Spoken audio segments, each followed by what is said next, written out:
Hello friends, welcome back to my channel. সকলকে good afternoon. আশা করি সকলে ভালো আছেন। তো সম্মানীয় দর্শক, আজকে আপনাদের সামনে একটি অত্যন্ত গুরুত্বপূর্ণ ভিডিও নিয়ে হাজির হয়েছি। যেমনটা আপনারা ভিডিওর মধ্যে দেখতে পাচ্ছেন বা আশা করি হয়তো অনেকে ইতিমধ্যে জেনে গেছেন। যেমনটি দেখতে পাচ্ছেন স্ক্রিনে, 23,753 জনের নিয়োগ বাতিল করলো কলকাতা হাইকোর্ট।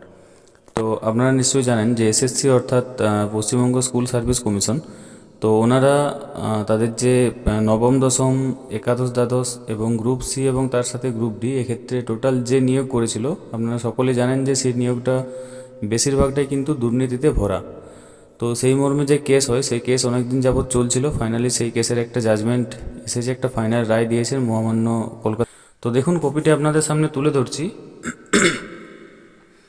এখানে প্রথমে দেখুন যেটা রয়েছে, the West Bengal central school service commission.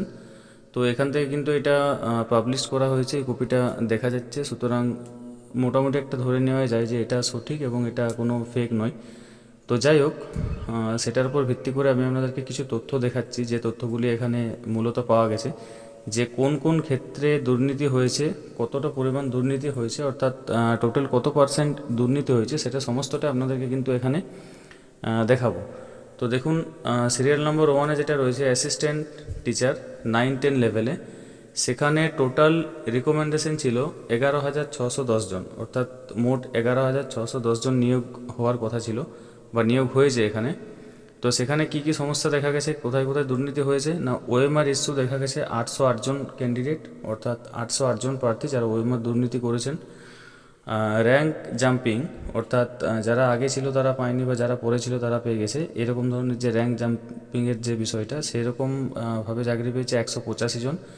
এবং অ্যালেজড ইরেগুলারিটি এখানে 993 জন পেয়েছে। টোটাল এখানে পার্সেন্টেজ দেখানো হয়েছে 8.50%, অর্থাৎ শতকরা 100 জনের মধ্যে 8.5 জন বা প্রায় 9 জনের মতো প্রার্থী তারা কিন্তু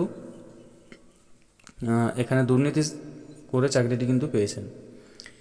এবার দেখুন সিরিয়াল নম্বর 2 যেখানে রয়েছে অ্যাসিস্ট্যান্ট টিচার, এখানেও কিন্তু এটা 11-12-এর জন্য।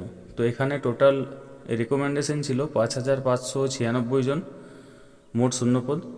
তো সেখানে ওএমআর ইস্যু দেখা গেছে 771 জনের, র্যাঙ্ক জাম্পিং করেছেন 39 জন এবং অ্যালেজড ইরেগুলারি টোটাল সেখানে দেখা যাচ্ছে 810 জন।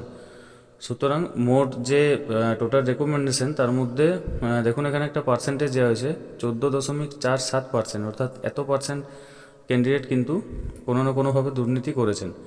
এরপর গ্রুপ সিতে দেখুন 2037 জন রেকমেন্ডেশন দেওয়া হয়েছিল, কিন্তু সেখানে ওএমআর ইস্যু 783 জন করেছেন এবং আরও কিছু কিছু ব্যাপার এখানে রয়েছে। তো দেখুন এখানে টোটাল পার্সেন্টেজ হচ্ছে 38.43%।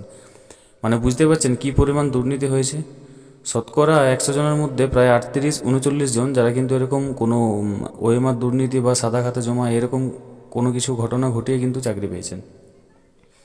এবার দেখুন তারপর আরও একটা আছে। তো সেটা বলার আগে একটা বিষয় বলি, এই যে পার্সেন্টেজ যেগুলো দেখছেন, এটা দেখে কিন্তু মানে সত্যি একটা অবাক হওয়ার মতো বিষয় যে এত এত প্রার্থী যারা কিন্তু দুর্নীতি করে চাকরি পেয়েছেন।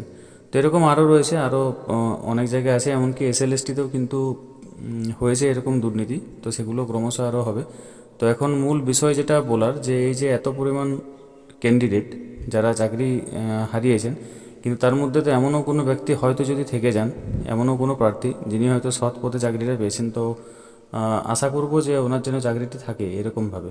তো যাই হোক বন্ধুরা, এই ছিল আজকের আপডেট, এই মুহূর্তের আপডেট। তো আপডেটটি আপনাদের কেমন লাগলো তা অতি অবশ্যই কমেন্ট করে জানাবেন। ভালো লাগলে একটি লাইক করে দেবেন, কমেন্ট করে দেবেন, আর ভিডিওটি বন্ধুদের মধ্যে অতি তাড়াতাড়ি শেয়ার করে দেন। বেশি বেশি করে শেয়ার করুন যাতে সকলেই খবরটি জানতে পারে, আপডেট থাকতে পারে। তো পরবর্তীতে কি পদক্ষেপ নেওয়া হবে, তবে শোনা যাচ্ছে নাকি যে রিপ্যানেল হতে পারে।